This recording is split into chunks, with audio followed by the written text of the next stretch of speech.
Chapter 3. This is so sweet, let's listen to it.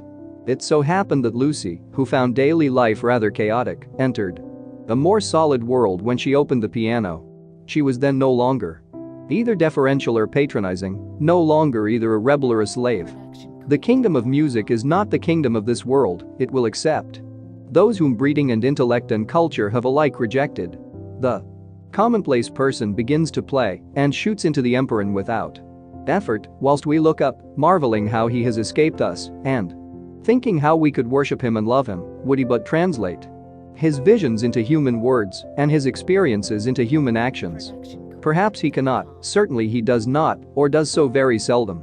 Lucy had done so never. She was no dazzling executante, her runs were not at all like strings of pearls, and she struck no more right notes than was suitable for one of her age and situation. Nor was she the passionate young lady who performs so tragically on a summer's evening with the window open. Passion was there, but it could not be easily labeled, it slipped between love and hatred and jealousy and all the furniture of the pictorial style. And she was tragical only in the sense that she was great, for she loved to play on the side of victory. Victory of what? And over what? That is more than the words of daily life can tell us. But that some sonatas of Beethoven are written tragic no one can gainsay, yet they can triumph or despair as the player decides, and Lucy had decided that they should triumph. A very wet afternoon at the Bertolini permitted her to do the thing she really liked, and after lunch she opened the little draped piano. A few people lingered round and praised her playing, but finding that she made no reply, dispersed to their rooms to write up their diaries or to sleep. She took no notice of Mr. Emerson looking for his son, nor of Miss Bartlett looking for Miss Lavish, nor of Miss Lavish looking for her cigarette case. Like every true performer, she was intoxicated by the mere feel of the notes. They were fingers caressing her own, and by touch, not by sound alone, did she come to her desire. Mr. Beebe, sitting unnoticed in the window, pondered this illogical element in Miss Honeychurch and recalled the occasion at Tunbridge Wells when he had discovered it. It was at one of those entertainments where the upper classes entertain the lower. The seats were filled with a respectful audience, and the ladies and gentlemen of the parish, under the auspices of their vicar, sang or recited or imitated the drawing of a champagne cork. Among the promised items was Miss Honeychurch piano. Beethoven, and Mr. Beebe was wondering whether it would be Atalanta or the March of the Ruins of Athens when his composure was disturbed by the opening bars of Opus 3. He was in suspense all through the introduction, for not until the pace quickens does one know what the performer intends. With the roar of the opening theme he knew that things were going extraordinarily in the chords that herald the conclusion. He heard the hammer strokes of victory. He was glad that she only played the first movement, for he could have paid no attention to the winding intricacies of the measures of 9/16. The audience clapped, no less respectful. It was Mr. Beebe who started the stamping. It was all that one could do. "Who is she?" he asked the vicar afterwards. "Cousin of one of my parishioners. I do not consider her choice of a piece happy." Beethoven is so usually simple and direct in his appeal that it is sheer perversity to choose a thing like that, which, if anything, disturbs. "Introduce me. She will be delighted. She and Miss Bartlett are full of the praises of your sermon." "My sermon?" cried Mr. Beebe. Why ever did she listen to it? When he was introduced he understood why, for Miss Honeychurch, disjoined from her music stool, was only a young lady with a quantity of dark hair and a very pretty, pale, undeveloped face. She loved going to concerts, she loved stopping with her cousin, she loved iced coffee and meringues. He did not doubt that she loved his sermon also. But before he left Tunbridge Wells, he made a remark to the vicar, which he now made to Lucy herself when she closed the little piano and moved dreamily towards him. "If Miss Honeychurch ever takes to live as she plays, it will be very exciting both for us and for her." Lucy at once re-entered daily life. "Oh, what a funny thing. Someone said just the same to mother, and she said she trusted I should never live a duet. Doesn't Mrs. Honeychurch like music? She doesn't mind it. But she doesn't like one to get excited over anything. She thinks I am silly about it. She thinks I can't make out. Once, you know, I said that I liked my own playing better than any one's. She has never got over it. Of course, I didn't mean that I played well, I only meant. Of course, said he, wondering why she bothered to explain. Music, said Lucy, as if attempting some generality. She could not complete it and looked out absently upon Italy in the wet. The whole life of the South was disorganized, and the most graceful nation in Europe had turned into formless lumps of clothes. The street and the river were dirty yellow, the bridge was dirty gray. And the hills were dirty purple. Somewhere in their folds were concealed Miss Lavish and Miss Bartlett, who had chosen this afternoon to visit the Torre del Gallo. What about music? Said Mr. Beebe. Poor Charlotte will be sopped, was Lucy's reply. The expedition was typical of Miss Bartlett, who would return cold, tired, hungry, and angelic, with a ruined skirt, a pulpy Baedeker, and a tickling cough in her throat. On another day, when the whole world was singing and the air ran into the mouth like wine, she would refuse to stir from the drawing room, saying that she was an old thing and no fit companion for a hardy girl. Miss Lavish has led your cousin astray. She hopes to find the true Italy in the wet, I believe. Miss Lavish is so original, murmured Lucy. This was a stock remark. The supreme achievement of the pension Bertolini in the way of definition. Miss Lavish was so original. Mr. Beebe had his doubts, but they would have been put down to clerical narrowness. For that, and for other reasons, he held his peace. Is it true, continued Lucy in awestruck tone, that Miss Lavish is writing a book? They do say so. What is it about? It will be a novel, replied Mr. Beebe, dealing with modern Italy. Let me refer you for an account to Miss Catherine Allen, who uses words herself more admirably than anyone I know. I wish Miss Lavish would tell me herself. We started such friends.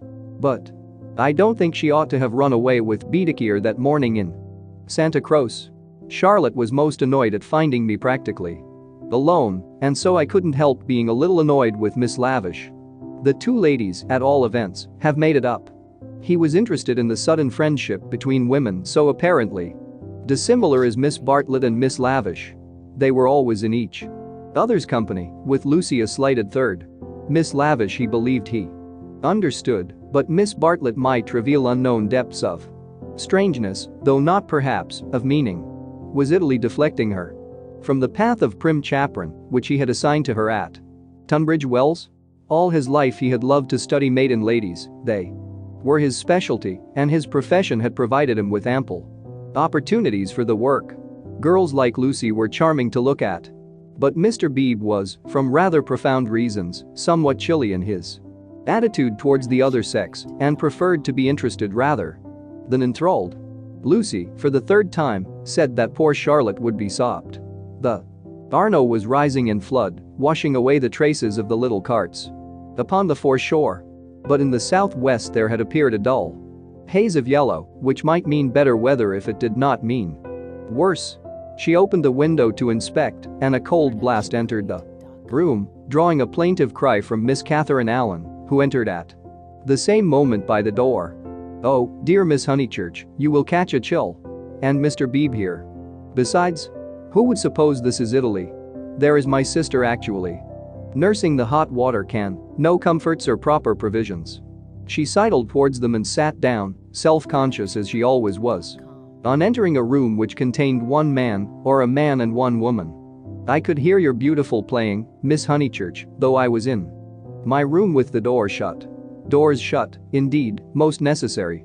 No one has the least idea of privacy in this country. And one person catches it from another. Lucy answered suitably.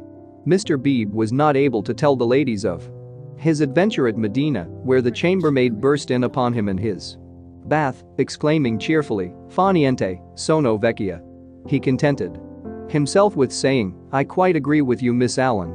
The Italians are a most unpleasant people. They pry everywhere, they see everything. And they know what we want before we know it ourselves.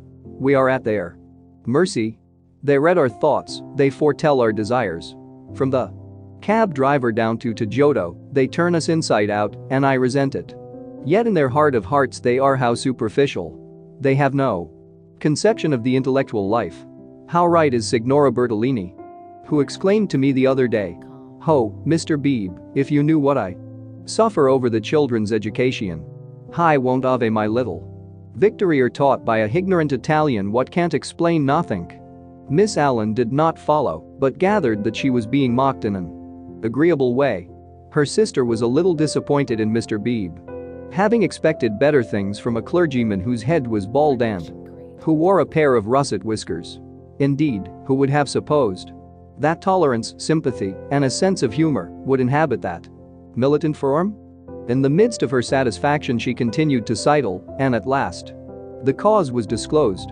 From the chair beneath her she extracted a gunmetal cigarette case on which were powdered in turquoise the initials EL.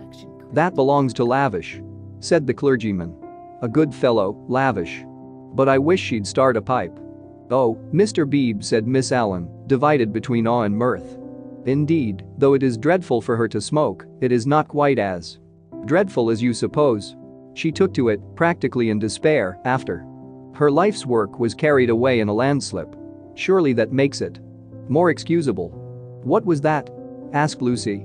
Mr. Beebe sat back complacently, and Miss Allen began as follows. It was a novel and I am afraid, from what I can gather, not a very nice novel. It is so sad when people who have abilities misuse them, and I must say they nearly always do. Anyhow, she left it almost finished in the grotto of the Calvary at the Cappuccini Hotel at Amalfi while she went for a little ink. She said, "Can I have a little ink, please?" But you know what Italians are, and meanwhile the grotto fell roaring onto the beach, and the saddest thing of all is that she cannot remember what she has written. The poor thing was very ill after it, and so got tempted into cigarettes. It is a great secret, but I am glad to say that she is writing another novel. She told Teresa and Miss Pole the other day that she had got up all the local color this novel is to be about modern Italy, the other was historical, but that she could not start till she had an idea. First she tried Perugia for an inspiration. Then she came here, this must on no account get drowned.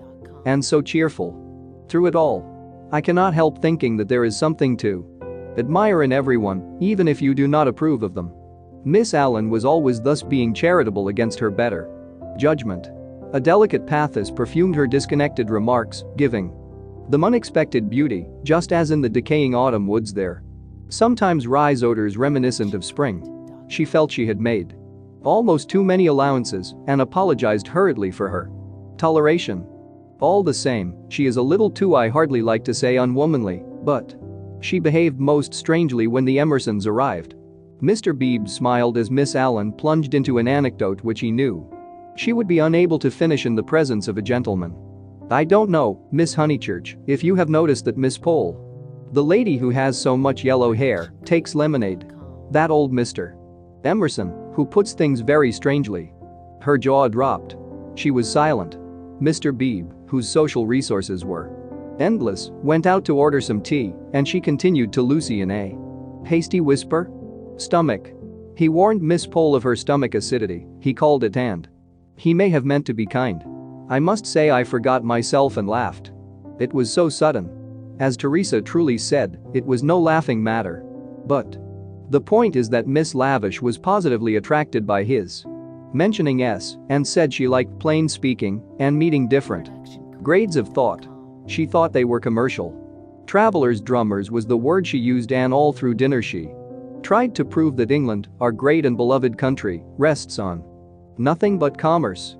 Teresa was very much annoyed and left the table before the cheese, saying as she did so, "There, Miss Lavish is one who can confute you better than I," and pointed to that beautiful picture of Lord Tennyson.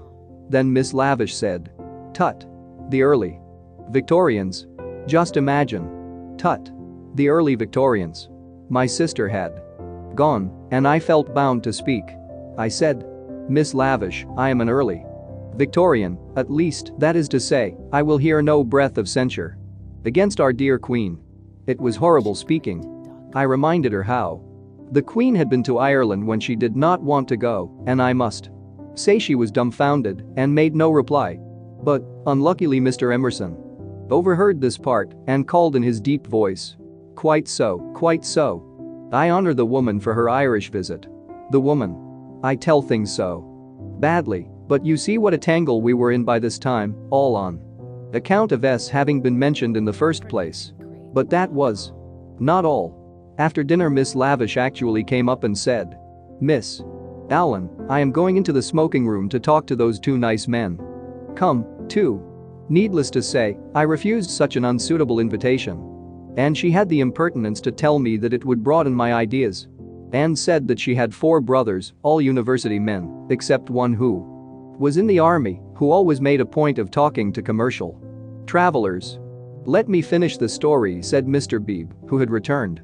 Miss Lavish tried Miss Pole, myself, everyone, and finally said, "I shall go alone." She went. At the end of 5 minutes she returned. Unobtrusively with a green baize board and began playing Patience. "Whatever happened?" cried Lucy. "No one knows. No one will ever know. Miss Lavish will never dare to tell, and Mr. Emerson does not think it worth telling." Mr. Beebe, old Mr. Emerson, is he nice or not nice? I do so want to know. Mr. Beebe laughed and suggested that she should settle the question for herself. "No, but it is so difficult. Sometimes he is so silly, and then I do not mind him." "Miss Allen, what do you think? Is he nice?" The little old lady shook her head and sighed disapprovingly. Mr. Beebe, whom the conversation amused, stirred her up by saying, "I consider that you are bound to class him as nice, Miss Allen, after that business of the violets." "Violets? Oh, dear. Who told you about the violets? How do things get round? A pension is a bad place for gossips. No, I cannot forget how they behaved at Mr. Eager's lecture at Santa Cruz. Oh, poor Miss Honeychurch. It really was too bad. No, I have quite changed. I do not like the Emersons. They are not nice." Mr. Beebe smiled nonchalantly. He had made a gentle effort to introduce the Emersons into Bertolini society, and the effort had failed. He was almost the only person who remained friendly to them. Miss Lavish, who represented intellect, was avowedly hostile, and now the Miss Allens, who stood for good breeding, were following her. Miss Bartlett, smarting under an obligation, would scarcely be civil. The case of Lucy was different. She had given him a hazy account of her adventures in Santa Cruz, and he gathered that the two men had made a curious and possibly concerted attempt to annex her, to show her the world from their own strange standpoint, to interest her in their private sorrows and joys. This was impertinent. He did not wish their cause to be championed by a young girl. He would rather it should fail. After all, he knew nothing about them, and pension joys, pension sorrows, are flimsy things, whereas Lucy would be his parishioner. Lucy, with one eye upon the weather, finally said that she thought the Emersons were nice, not that she saw anything of them now. Even their seats at dinner had been moved. "But aren't they always waylaying you to go out with them, dear?" said the little lady inquisitively. "Only once. Charlotte didn't like it and said something quite politely, of course. Most right of her. They don't understand our ways. They must find their level." Mr. Beebe rather felt that they had gone under. They had given up their attempt, if it was one, to conquer society, and now the father was almost as silent as the son. He wondered whether he would not plan a pleasant day for these folk before they left some expedition, perhaps, with Lucy well chaperoned, to be nice to them. It was one of Mr. Beebe's chief pleasures to provide people with happy memories. Evening approached. While they chatted, the air became brighter, the colors on the trees and hills were purified, and the Arno lost its muddy solidity and began to twinkle. There were a few streaks of bluish green among the clouds, a few patches of watery light upon the earth, and then the dripping facade of San Miniato shone brilliantly in the declining sun. "Too late to go out," said Miss Allen in a voice of relief. "All the galleries are shut." "I think I shall go out," said Lucy. "I want to go round the town in the circular tram on the platform by the driver." Her two companions looked grave. Mr. Beebe, who felt responsible for her in the absence of Miss Bartlett, ventured to say, "I wish we could. Unluckily I have letters. If you do want to go out alone, won't you be better on your feet?" "Italians, dear, you know," said Miss Allen. "Perhaps I shall meet someone who reads me through and through."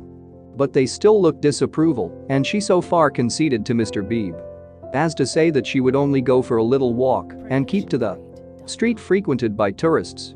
She oughtn't really to go at all, said Mr. Beebe as they watched her from the window, and she knows it. I put it down to too much. Beethoven,